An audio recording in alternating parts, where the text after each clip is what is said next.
भाइयों और बहनों, नमस्कार, जय जोहार। भारत अनेकता में एकता वाला देश है। यहाँ अनेक भाषाएं, धर्म, जातियां और संस्कृतियां साथ में ही रहती हैं। ऐसे देश में संगठन और एकता की तलाश हमेशा से रही है। इसी को ध्यान में रखते हुए 27 सितंबर 1925 को नागपुर से एक संगठन ने जन्म लिया, जिसने भारत के समाज और राजनीति दोनों पर गहरा असर डाला। दोस्तों, आज हम उस संगठन की चर्चा करेंगे जिसने 100 वर्षों से भारत के सामाजिक और राजनीतिक जीवन को प्रभावित किया है। कभी सेवा और अनुशासन के लिए सराहा गया, तो कभी विचारधारा और विवादों के कारण आलोचना का शिकार हुआ। वह संगठन है राष्ट्रीय स्वयंसेवक संघ, यानी कि आरएसएस। आज जब हम उसकी शताब्दी यात्रा 1925 से 2025 की ओर देखते हैं, तो हमें इसमें सेवा और संगठन, अनुशासन और त्याग, साथ ही विवाद और आलोचना सब कुछ दिखाई देता है। मैं यहाँ आरएसएस के बारे में कोई प्रोपेगेंडा करने नहीं, बल्कि उसके राष्ट्र निर्माण में योगदान, सामाजिक कार्यों में भागीदारी और उसके खिलाफ चल रहे नैरेटिव के बारे में बात करने आया हूँ। दोस्तों, हर सिक्के के दो पहलू होते हैं, जिसमें किसी को पॉजिटिव रिस्पॉन्स मिलता है तो कभी निगेटिव रिस्पॉन्स भी सामने आता है। आरएसएस के साथ भी कुछ इसी तरह का ओपिनियन है, जिसमें कुछ लोग आरएसएस का खुले दिल से सपोर्ट करते हैं तो कुछ लोग उसके अगेंस्ट में रहते हैं। मेरा पर्सनल ओपिनियन आरएसएस के लिए अलग है। उसकी चर्चा हम इस वीडियो में नहीं करेंगे। यहाँ सिर्फ फैक्ट्स, डाटा और हिस्ट्री से जुड़ी हुई ही कुछ बातें करेंगे।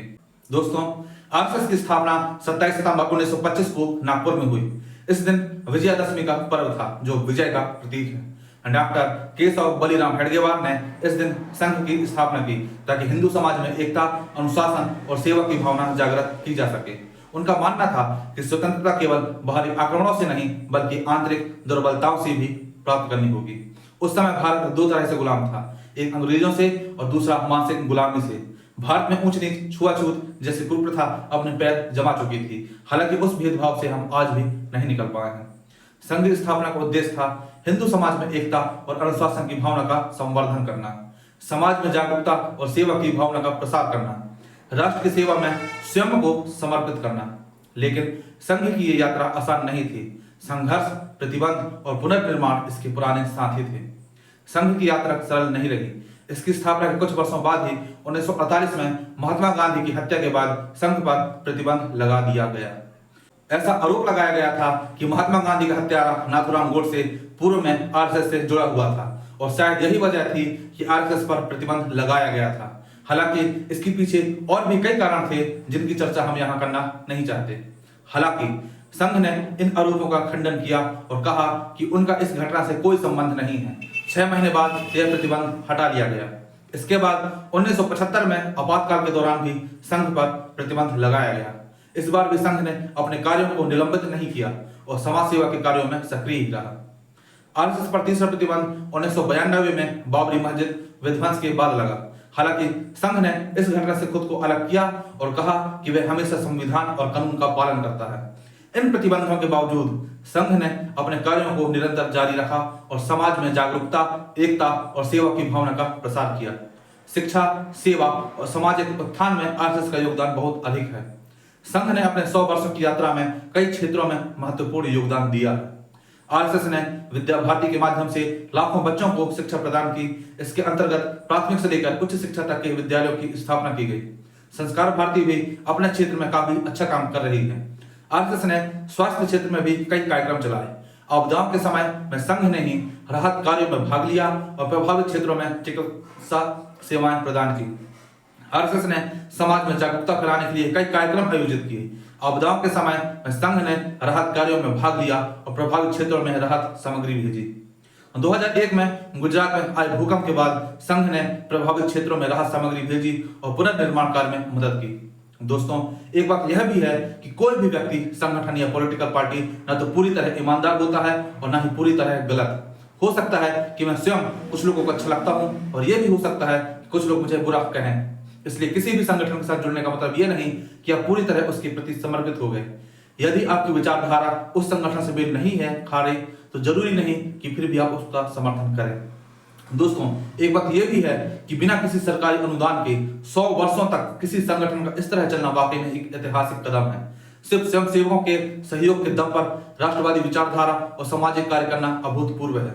जबकि आरएसएस से जुड़े व्यक्ति विभिन्न स्थानों, कार्यों और भाषा से भी अलग है, फिर भी विचारधारा के मामले में ये सभी हिंदुत्व को ही सर्वोपरि रखते हैं। शायद यही कारण है कि आरएसएस 100 वर्षों से उसी तरह टिका हुआ है जैसे स्थापना के दौरान था। दोस्तों, आरएसएस के कार्यों और विचारधारा को लेकर समाज में मिश्रित प्रतिक्रियाएं रही हैं। कुछ लोग संघ के कार्यों की सराहना करते हैं, जबकि कुछ लोग इसकी नीतियों और विचारधारा से असहमत हैं। कांग्रेस पार्टी ने महात्मा गांधी की हत्या के बाद संघ पर प्रतिबंध लगाने की मांग की थी। उनका कहना था कि संघ की विचारधारा हिंसा और असहमति को बढ़ावा देती है। वहीं संघ के समर्थकों का कहना है कि संघ ने समाज में जागरूकता फैलाने, शिक्षा और सेवा के क्षेत्र में महत्वपूर्ण योगदान दिया है।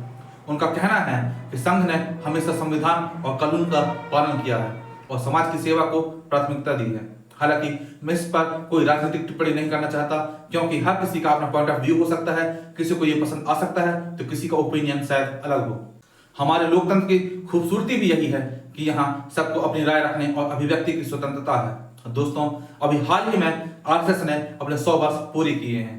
आरएसएस ने अपने 100 वर्षों की यात्रा में कई महत्वपूर्ण उपलब्धियां हासिल की है।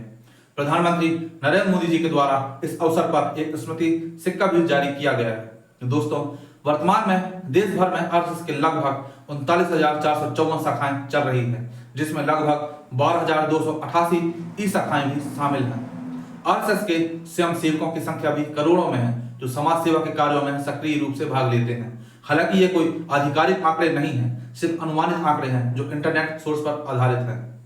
दोस्तों, आरएसएस पर समाज को धर्म के नाम पर तोड़ने के भी आरोप लगते रहे हैं, क्योंकि कहीं ना कहीं आरएसएस की विचारधारा हिंदुत्व और हिंदू राष्ट्र की है, जो दूसरे धर्मों के साथ और संवैधानिक धार्मिक अधिकारों के खिलाफ है। संघ ने अपने 100 वर्षों की यात्रा में समाज में जागरूकता, एकता और सेवा की भावना का प्रसार किया है, लेकिन वर्तमान स्थिति इसके उलट नजर आ रही है। संघ की शताब्दी केवल एक संगठन की यात्रा नहीं, बल्कि एक राष्ट्र की सेवा और समर्पण की यात्रा है। इस यात्रा में संघ ने समाज में जागरूकता, एकता और सेवा की भावना का प्रसार किया है। दोस्तों, चाहे कोई आरएसएस को समर्थन दे या आलोचना, यह मानना पड़ेगा कि इसने भारतीय समाज और राजनीति में गहरा प्रभाव छोड़ा है। शताब्दी वर्ष हमें यह सोचने पर मजबूर करता है कि आने वाले 100 वर्षों में संघ भारत के समाज और लोकतंत्र में कैसी भूमिका निभाएगा। जय हिंद, जय संविधान, जय भारत।